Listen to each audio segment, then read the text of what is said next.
നിങ്ങളുടെ ഇഷ്ട പരമ്പരകളുടെ മുഴുവൻ എപ്പിസോഡുകളും ടെലികാസ്റ്റിന് ശേഷം എക്സ്ക്ലൂസീവായി സൺ നെക്സ്റ്റ് ആപ്പിലൂടെ കാണൂ. ഇന്ത്യൻ ഉപഭോക്താക്കൾക്ക് മാത്രം സൗജന്യം. എത്ര നാളെ നമ്മൾ എല്ലാരും കൂടി ഇങ്ങനെ ഒന്നിച്ചു കൂടിയിട്ട്. അതെ, ചീരുവച്ചും കൂടി വേണമായിരുന്നു. അവളുടെ അവസ്ഥ ഭയങ്കര കഷ്ടോ. ആ വിനയന് സത്യത്തില് തലയ്ക്ക് വെളിവില്ലെന്നാ തോന്നുന്നത്. അവളുടെ യോഗം അങ്ങനെയായിപ്പോയി. അവൾക്ക് ഈശ്വരാധീനം കൊണ്ട് അമ്മായിയച്ഛനെയും അമ്മയും കൊണ്ട് കുഴപ്പമൊന്നുമില്ല. പക്ഷെ അതിനും കൂടി വെളിവില്ലാത്തൊരു ഭർത്താവിനെയാ കിട്ടിയിരിക്കുന്നത്. നമ്മുടെ പെണ്ണുങ്ങളുടെ ജീവിതം മാത്രം മറ്റുള്ളവരുടെ ഇഷ്ടത്തിന് അങ്ങോട്ടും ഇങ്ങോട്ടും ചലിപ്പിക്കാവുന്ന ഒരു ഉപകരണം മാത്രമായിപ്പോയി. ഞാൻ അതിനൊക്കെ നിങ്ങളെ കുറ്റം പറയൂ.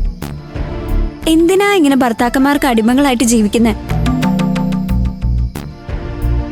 ഇതൊക്കെ പറയാൻ പറ്റും, പക്ഷെ ജീവിതത്തിൽ ഒന്നും നടക്കില്ല. വിവാഹം കഴിയുന്നതോടെ നമ്മളൊക്കെ ചില്ലുകൂട്ടിലകപ്പെട്ട അവസ്ഥയാണ്. മതി, നമുക്കിനി ദുഃഖങ്ങളൊന്നും പറയണ്ട.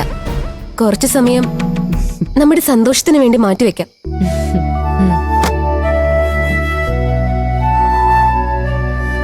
സത്യൻ ഇതുവരെ വന്നില്ലനു? ഇല്ല രഘുവേട്ടാ. എന്നാ പിന്നെ ഞാൻ അനുവിനെ വേണേ കൊണ്ടുവിടാം. ഏയ് വേണ്ട, ഞാനിന്ന് പോകുന്നില്ല. അല്ല, അത് പ്രശ്നമാവില്ലേനു? എന്ത് പ്രശ്നം? ഒരു പ്രശ്നവുമില്ല. ഇന്നൊരു ദിവസമെങ്കിലും അവള് സുഖമായിട്ട് സമാധാനിട്ടൊന്ന് ഉറങ്ങട്ടെ രഘുവേട്ടാ. അനുചേച്ചി കൂടെ ഉള്ളത് കൊണ്ടാ ഞാനും പോവാത്തത്. ഇന്ദ്രൻ തിരിച്ചു വന്ന അനു അവിടെ ഇല്ലെന്നറിഞ്ഞ പ്രശ്നമാവില്ലേ? രഘുവേട്ടൻ പേടിക്കണ്ട, ഞാൻ സത്യനെ വിളിച്ചായിരുന്നു. ഇന്ദ്രേട്ടൻ ഇന്ന് വരില്ലെന്ന് അവന് ഉറപ്പുണ്ട്. ഇപ്പൊ രഘുവേട്ടനാണല്ലോ അച്ഛനേക്കാളും പേടി. കാര്യങ്ങൾ പറഞ്ഞപ്പോ അച്ഛനത് ബോധ്യായി. പക്ഷേ രഘുവേട്ടൻ ഇപ്പോഴും ടെൻഷനാണല്ലോ. ഈയിടെയായിട്ട് രഘുവേട്ടന് അല്ലെങ്കിലും എല്ലാ കാര്യത്തിലും ടെൻഷനാ. അതുകൊണ്ടല്ലനു, ഇന്ദ്രൻ വന്നു കഴിഞ്ഞാൽ പിന്നെ നീ ഒറ്റയ്ക്ക് വീട്ടിൽ കിടന്ന് അനുഭവിക്കേണ്ടി വരില്ലെന്ന് ഓർക്കുമ്പോ ഒരു ഭയം. അല്ലാതെ നീ ഇവിടെ എത്ര ദിവസം നിന്നാലും എനിക്ക് സന്തോഷമേ ഉള്ളൂ. എനിക്കറിയാം രഘുവേട്ടാ, രഘുവേട്ടൻ പേടിക്കണ്ട. ഇന്ദ്രേട്ടൻ നിന്ന് ഉറപ്പായും വരില്ല. എന്നാ പിന്നെ നിങ്ങളുടെ സംസാരം നടക്കട്ടെ, ഞാനൊരു ശല്യാവുന്നില്ല.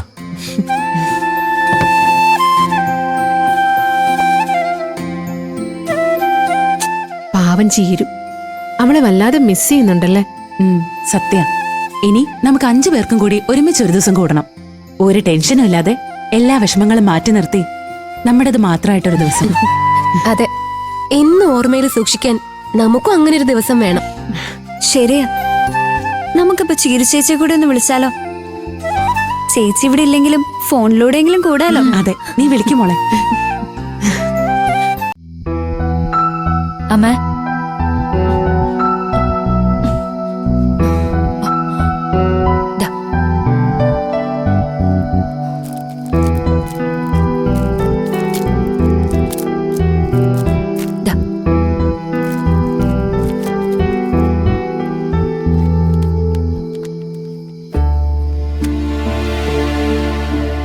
വിനയം വന്ന മോളെ? ഇല്ലമ്മ, ഇപ്പൊ വരുമായിരിക്കും.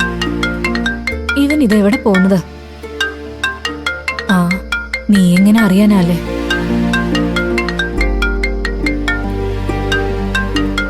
മഞ്ചാടിയാണല്ലോ. ആ, എടുത്ത് സംസാരിക്കും മോളെ.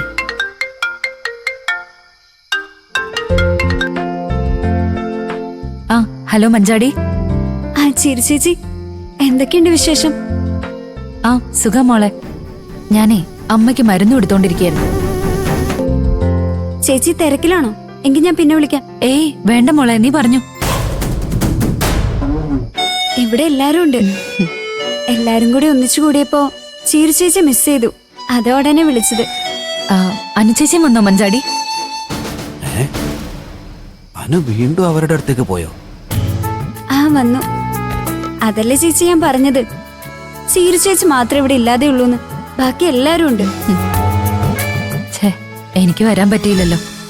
അത് സാരല്ല ചേച്ചി, തൽക്കാലം നമുക്ക് ഫോണിലൂടെ സംസാരിക്കാം. പക്ഷെ അച്ഛൻ വീട് വെക്കുന്നതിന് മുന്നേ നമുക്കെല്ലാവർക്കും കൂടി പഞ്ചരത്നത്തിൽ ഒന്ന് ഒത്തുകൂടണം. അന്ന് എന്തായാലും ചേച്ചി വരണം. ഞാൻ വരാം മഞ്ചാടി, ഉറപ്പായിട്ടും വരാം. നീ പോകുന്ന എനിക്കൊന്ന് കാണണം. ഞാനേ ഫോൺ അനുചേച്ചിക്ക് കൊടുക്കാം. ചേച്ചിതാ. ആ മോളെ. ഹലോ അനുചേച്ചി. ചേരൂ. ചേച്ചി വരുമെന്ന് ഞാൻ ഒട്ടും പ്രതീക്ഷിച്ചില്ല. ഇന്ദ്രേട്ടൻ വീട്ടിലില്ലായിരുന്നു, അതാ ഞാൻ വന്നത്. നന്നായി. എന്തായാലും വരാൻ പറ്റിയല്ലോ. എനിക്കെത്താൻ പറ്റിയില്ലെന്നൊരു സങ്കടമേ ഉള്ളൂ. സാരില്ല, നമുക്ക് മഞ്ചാടി പറഞ്ഞതുപോലെ പഞ്ചരത്നത്തിൽ എല്ലാവർക്കും കൂടെ കൂടാം. എനിക്കും അതിന് ആഗ്രഹമുണ്ട്. പക്ഷേ അപ്പോഴത്തെ അവസ്ഥ എന്തായിരിക്കും എന്ന് ഒരു ഊഹമില്ല. അപ്പോ അനു അവിടെയാണെന്ന് ഉറപ്പായി. ആ അതപ്പോഴല്ലേ, നമുക്ക് നോക്കാം. അതെ. ആ ഞാനേ ദയടയിൽ ഫോൺ കൊടുക്കാം. എന്നാ. ഹലോ ചീരേച്ചി. ആ ദേ, സുഖമല്ലേ ചീരേച്ചി?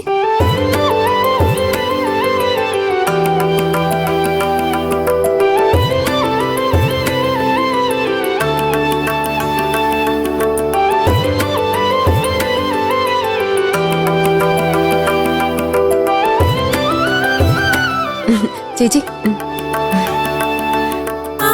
ആ ഹലോ ചീരുമോളെ.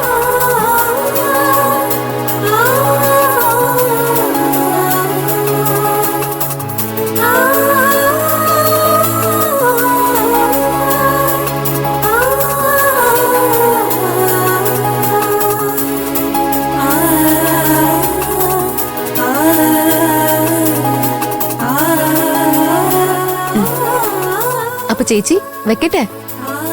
ശരി മോളെ, ഞാൻ പിന്നെ വിളിക്കാം. ഓക്കെ ചേച്ചി.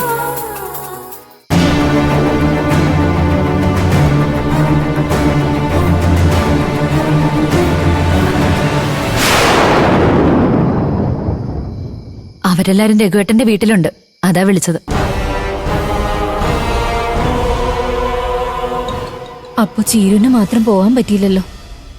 സാരമില്ല അമ്മ, ഇതിപ്പോ യാദൃശ്ചികമായി സംഭവിച്ചതാ.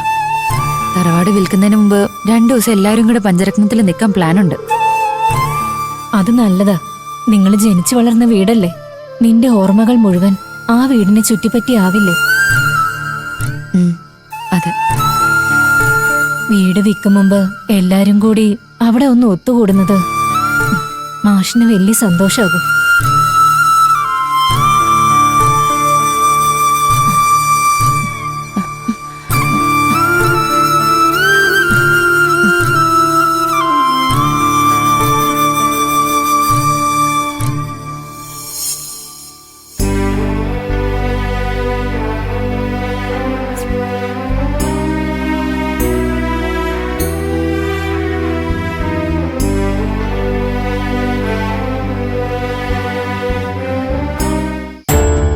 സോന ഇങ്ങനെ കടുംപിടുത്തം പിടിച്ചാ നമ്മൾ എന്ത് ചെയ്യുമേ?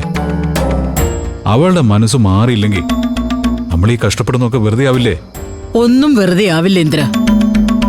ഒരു പെണ്ണിന്റെ മനസ്സ് എന്താണെന്ന് എനിക്കറിയാം. ഒന്നുമില്ലെങ്കിൽ എന്റെ മോളല്ലേ അവള്. നമ്മൾ തീരുമാനിക്കുന്ന വഴിയിൽ ഞാൻ അവളെ കൊണ്ടുവന്നിരിക്കും ഇന്ദ്ര.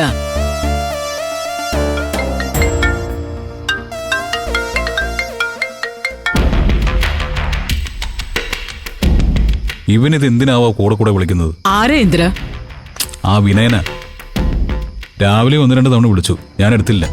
ആ എടുത്ത് സംസാരിക്കിന്ദ്ര, എന്താന്നറിയാലോ. ഞാൻ അപ്പോഴേക്കും കഞ്ഞി എടുത്ത് വെക്കാം.